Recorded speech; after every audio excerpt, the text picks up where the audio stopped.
Mbak, nggak kedengeran, Mbak. Nggak ada suaranya. Ya, mohon maaf.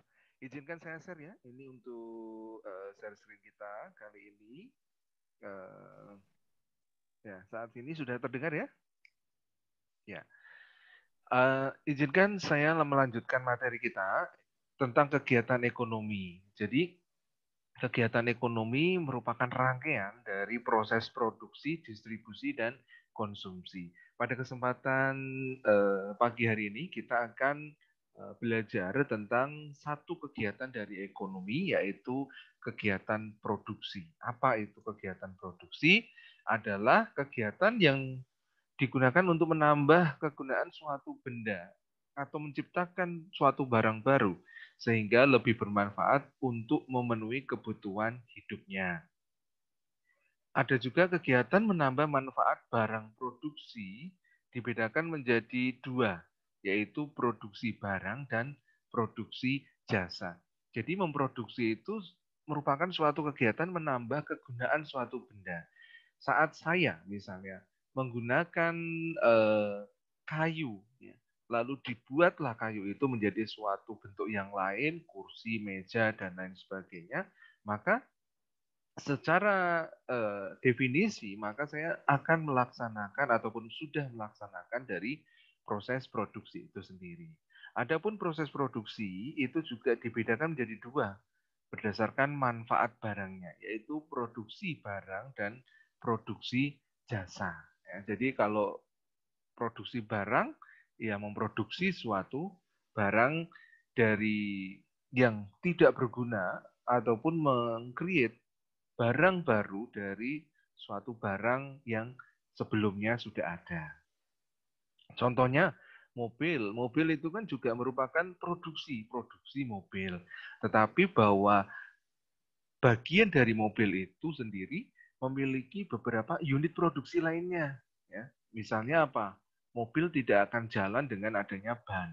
Nah, makanya ada juga produsen dari ban itu sendiri. Nah, itu definisi awal dari produksi.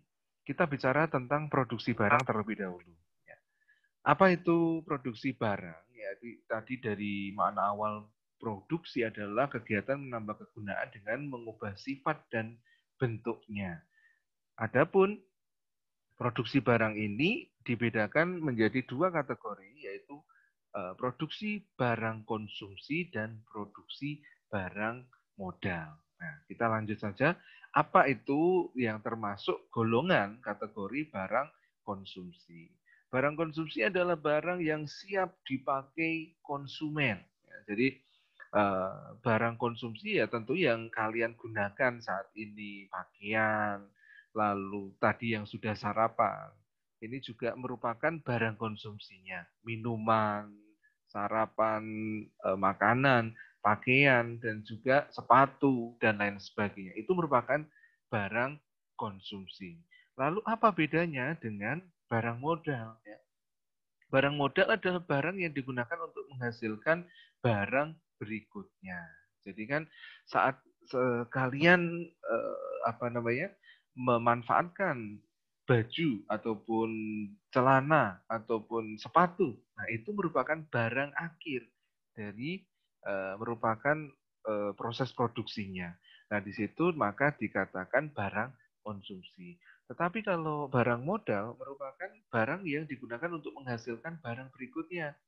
Bahwa sebelum kalian menikmati menggunakan baju ya, di situ tentu terlebih dahulu adanya pemanfaatan ataupun produksi dari kainnya. Nah, di situ di sisi kiri adalah kainnya. Maka saat saya memproduksi kain, maka kain itu sendiri dikatakan sebagai barang modal. Lalu kayu tadi ya, saat kalian di meja makan, nah itu merupakan barang konsumsi. Tetapi saat kalian berkunjung ke tukang kayu ataupun produsen dari furniture, maka itu menjadi sebuah barang modalnya. Ya. Sapu lidi, ya. Sapu lidi juga menjadi barang konsumsi, tetapi bahwa barang modalnya adalah lidi dari serabut kelapa, misalnya seperti itu. Nah, itu adalah perbedaan dari barang konsumsi dan juga barang modal. Ya. Sudah paham ya, Bu Indu ya? Ya, kita lanjut. Tentunya saat kita memproduksi, memiliki tujuan. Kita melakukan sesuatu hal sebagainya pasti memiliki tujuan. Makan tujuannya agar kenyang, ya. Lalu belajar tujuannya agar pintar dan menambah ilmu. Nah, itu tujuan. Nah, produksi juga memiliki tujuan. Kenapa kok adanya proses produksi? Bahwa tujuan dari produksi secara umum yaitu dengan memenuhi kebutuhan manusia untuk mencapai kemakmuran. Ya, jadi secara umumnya itu saat ingin kalian memperoleh suatu keuntungan untuk mencapai kemakmuran dalam usaha memenuhi kebutuhan, maka itulah tujuan dari produksi. Ya. Jadi tidak ada produksi yang digunakan tidak untuk memenuhi kebutuhan manusia dan tidak untuk mencapai kemakmuran.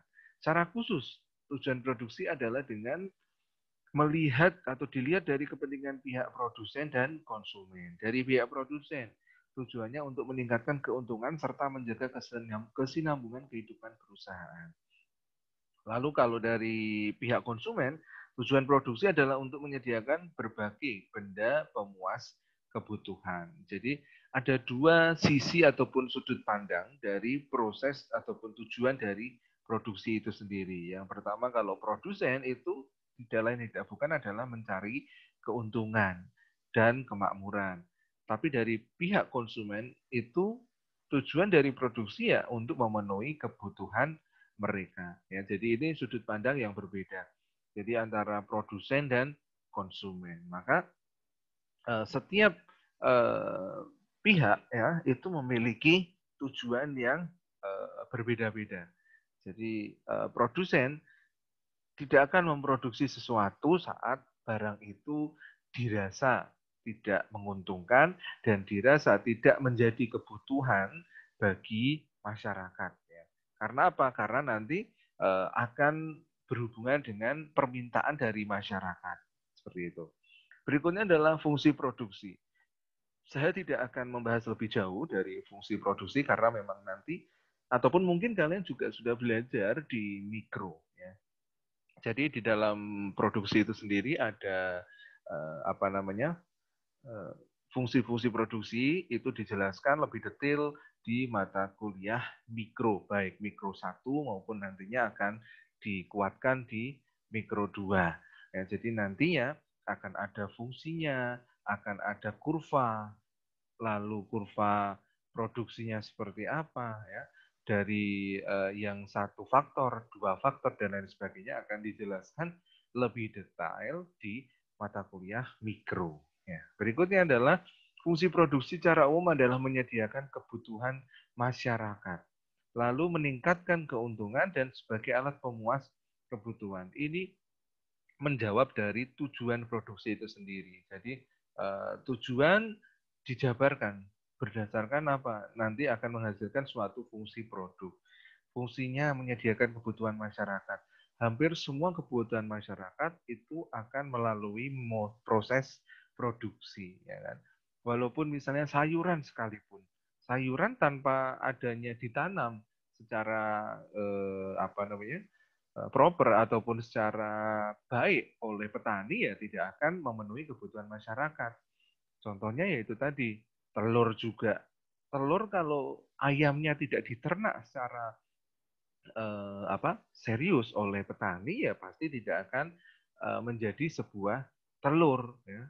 Walaupun telur itu bukan buatan dari petani. Berikutnya adalah meningkatkan keuntungan. Ya. Jadi fungsi produksi lanjutannya adalah meningkatkan keuntungan. Jadi sejauh mana keuntungan dari suatu produksi itu dapat dihasilkan. Itu akan menjadi produksi di sektor itu akan meningkat. Contohnya apa? Bahwa produsen-produsen yang paling banyak ditemui adalah produsen makanan, produsen fashion. Itu merupakan unit produksi yang paling banyak ditemui dan memang paling banyak dibutuhkan karena nantinya saat adanya kebutuhan yang besar maka akan meningkatkan permintaan yang besar sehingga pada akhirnya adalah meningkatkan keuntungannya. Lalu berikutnya adalah sebagai alat pemuas kebutuhan. Jadi produksi itu hadir sebagai alat pemuas kebutuhan. Apapun yang kalian butuhkan pasti akan diproduksi.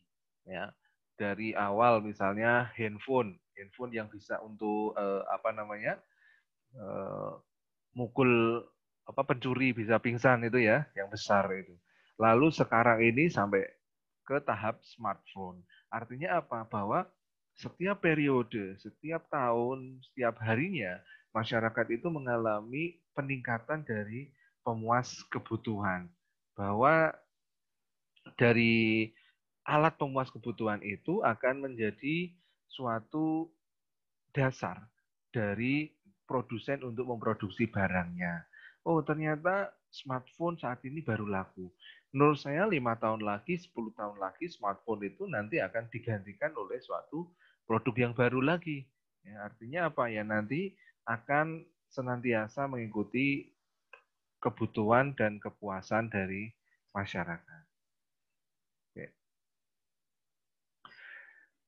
Ya. Berikutnya adalah faktor-faktor produksi. Ya. Jadi faktor-faktor produksi itu dipengaruhi oleh beberapa aspek ataupun indikator. Indikator yang pertama adalah dari sisi alam, tanah, air, sinar matahari, udara, dan barang-barang tambang. Jadi faktor-faktor produksi itu ada dari sisi yang sifatnya sumber daya alam. Lalu faktor produksi juga didukung oleh adanya sumber daya manusia, tenaga kerja, kualitas, terdidik, terampil, tidak terdidik dan terampil, lalu sifat kerja, rohani dan jasmani. Jadi kombinasi dari kedua faktor ini akan menyebabkan ataupun membuat suatu produksi itu berjalan. Contohnya apa? Bahwa tadi saya sampaikan, saat adanya hampir semua unit ataupun kebutuhan produksi yang kalian lakukan dan kalian nikmati, itu semuanya berasal dari alam. Ya. Misalnya apa? Misalnya meja, kursi, ya, itu dari alam. Lalu ban, katakanlah, ya, karet-karet yang ada di dalam menempel di diri kalian, itu semuanya juga dari alam. Buku, ya, yang ada kalian baca, semuanya juga dari alam. Lalu saat alam sudah mendukung, berikutnya adalah Mbah Dukun, ya kan? Kan alam Mbah Dukun gitu ya. Enggak. Jadi saat alam sudah mendukung, maka berikutnya adalah membuat suatu sumber daya manusia yang berkualitas. Untuk apa? Mengoptimalkan dari pemanfaatan sumber daya alam yang ada. Sekali lagi mengoptimalkan, bukan memaksimalkan. Bedanya mengoptimalkan itu apa? Kita akan tahu batas limit dari suatu sumber daya alam yang ada. Kalau memaksimalkan berarti sampai habis ya, sampai tuwek ya, nanti akan sejauh mana alam itu akan sampai habis kita manfaatkan. Nah, ini bedanya antara mengoptimalkan dan memaksimalkan. Jadi kalau kita bicara dalam pemanfaatan alam terhadap faktor-faktor produksi, maka yang terjadi apa? Yang terjadi adalah kombinasi antara tenaga kerja sebagai bagian dari sumber daya manusia bisa memanfaatkan secara optimal dari sumber daya alamnya. Ya. Berikutnya, faktor-faktor produksi yang lain adalah modal. Ya. Modal bentuk sumber modal itu sendiri adalah modal sendiri dan modal asing. Adapun ada juga modal konkret, abstrak, pemilikan individu, masyarakat, dan sifatnya tetap maupun lancar. Jadi ada beberapa bentuk modal, ya. Modalnya berdasarkan sumber itu ada yang berdasarkan modal sendiri dan asing, dan juga konkret. Ya. Berikutnya dari sifatnya itu ada modal tetap dan modal lancar. Ya. Jadi itu dari faktor-faktor produksi dari modalnya. Ya. Oke, nanti kita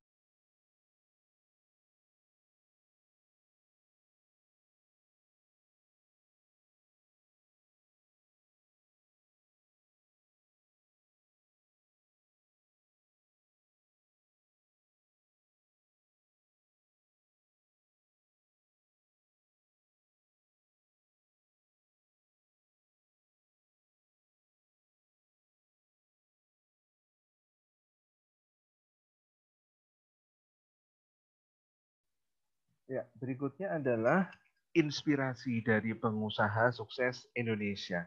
Jadi inspirasi itu sendiri diciptakan dari sosok, ya. Jadi saat kita terinspirasi dari sesuatu, pasti kita akan melihat dari sosok yang berhasil dari eh, apa yang kita geluti, ya. Apa yang kita inginkan. Dalam hal ini adalah kita ambil contohnya adalah Bapak Nadiem Makarim yang saat ini juga menjadi Kemendikbud dan juga founder dari Gojek itu sendiri. Bahwa inspirasi itu menghasilkan suatu keahlian kewirausahaan yang berperan dalam mengkoordinasikan faktor-faktor produksi agar produktivitasnya itu meningkat. Jadi produksi tidak semata-mata hanya mengandalkan modal, tidak semata-mata hanya mengandalkan alam, sumber daya alam, tetapi juga butuh inspirasi. Kita bisa melihat suatu barang, kayu tadi yang saya ambil contoh. Tentu yang di benak kalian kayu ya digunakan hanya untuk meja, kursi dan furnitur lainnya. Lalu bagaimana cara meningkatkan produktivitas? Dengan cara apa? Dengan melihat dan juga mencari inspirasi dari tokoh-tokoh lain, bagaimana cara membuat produk kayu itu sendiri ke dalam bentuk produksi yang baru, yang dapat ramah lingkungan dan juga dapat meningkatkan keuntungan yang maksimal. Sehingga kita butuh inspirator dalam upaya untuk meningkatkan produktivitas itu, meningkatkan kreativitas itu. Sehingga apa? Inspirasi juga menjadi faktor yang tidak bisa dilepaskan dari faktor-faktor produksi.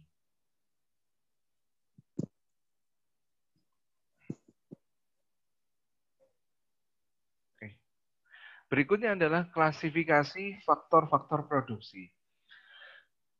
Dari faktor-faktor produksi itu diklasifikasikan menjadi dua jenis, yaitu faktor produksi tetap, yang mana tidak dapat diubah jumlahnya dalam waktu tertentu. Lalu ada faktor produksi variabel, yang mana dapat diubah dengan cepat dalam jangka waktu yang pendek.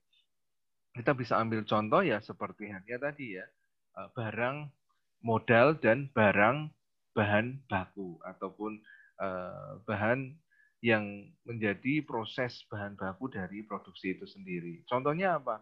Saat saya ingin meningkatkan produksi, maka yang bisa dengan mudah saya lakukan adalah apa? Yaitu dengan menambah jumlah bahan baku yang saya perlukan. Tetapi saya akan mengalami beberapa kendala dan perlu jangka waktu yang cukup lama saat saya ingin mengubah faktor produksi yang sifatnya berasal dari peningkatan ataupun penambahan dari alat produksi mesin misalnya. Kenapa? Ya, karena pertama mahal.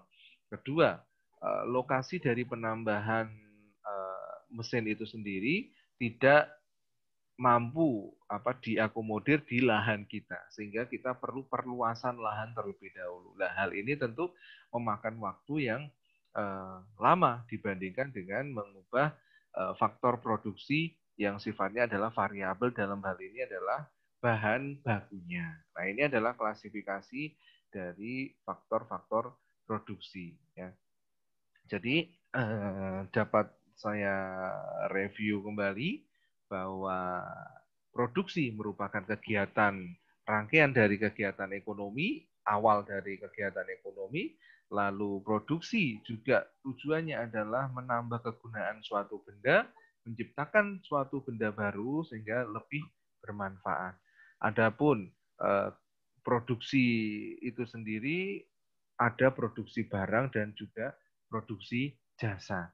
Adapun produksi barang itu sendiri kembali dikategorikan menjadi barang konsumsi atau modal. Barang konsumsi, barang yang langsung kita bisa konsumsi, barang modal, barang yang menjadi bahan baku dari produksi selanjutnya. Lalu berikutnya tujuan produksi adalah mencari keuntungan dan juga memenuhi kebutuhan dari masyarakat. Berikutnya adalah fungsi produksinya itu tadi ya, memenuhi kebutuhan, keuntungan, dan alat pemuas dari kebutuhan masyarakat. Adapun faktor produksinya ada 4 ya. Faktor produksi yang tadi sudah kita sama-sama jelaskan bahwa tidak ada produksi tanpa adanya pemanfaatan alam dalam melakukan produksi. Tidak ada produksi saat alam sudah tersedia tapi sumber daya manusianya itu rendah ataupun tidak mampu memanfaatkan dari sumber daya alam yang ada. Tidak ada produksi tanpa adanya modal ya. Jadi setiap memproduksi pasti akan membutuhkan modal. Beda dengan distribusi. Ya, kadang ada beberapa unit distribusi yang ataupun proses pelaksanaan distribusi yang tidak membutuhkan modal. Lalu tidak ada faktor ataupun produksi itu berjalan tanpa adanya inspirasi. Kita memulai suatu usaha pasti membutuhkan suatu inspirasi. Kita pengen usaha fashion. Nah, kita juga memiliki passion dari fashion itu sendiri. Ya. Kita stylist, kita punya role model, ya, misalnya fashion mungkin apa ya Zara, ya, ataupun mungkin Chanel, ya. Kita punya taste dari fashion itu sendiri. Artinya itu inspirasi. Barulah kita menjadi ataupun mendirikan sebuah unit produksi dan butik katakanlah. Nah, itu butuh inspirasi. Berikutnya tadi klasifikasi faktor produksi yang terakhir adalah berdasarkan faktor produksi tetap dan faktor produksi variabel. Faktor produksi tetap apa? Faktor produksi yang tidak bisa dengan cepat dapat ditingkatkan jumlahnya. Contohnya apa? Contohnya adalah alat dan mesin. Jadi saat kita ingin menambah mesin, pasti mesin itu akan memakan tempat. Apabila tempat kita tidak mencukupi, maka apa yang terjadi adalah pertama kali sebelum menambah mesin kita akan memperluas dari cakupan ataupun luasan dari perusahaan kita. Itu butuh waktu dan butuh modal yang besar. Tetapi yang paling cepat kita lakukan untuk meningkatkan produktivitas dari produksi kita adalah menambah jumlah faktor produksi variabel. Dalam hal ini adalah bahan bakunya. Jadi itu yang paling cepat dan paling mudah untuk dapat meningkatkan produktivitas. Ya, mungkin sampai sini ada yang ingin ditanyakan? Satu pertanyaan mungkin, silakan.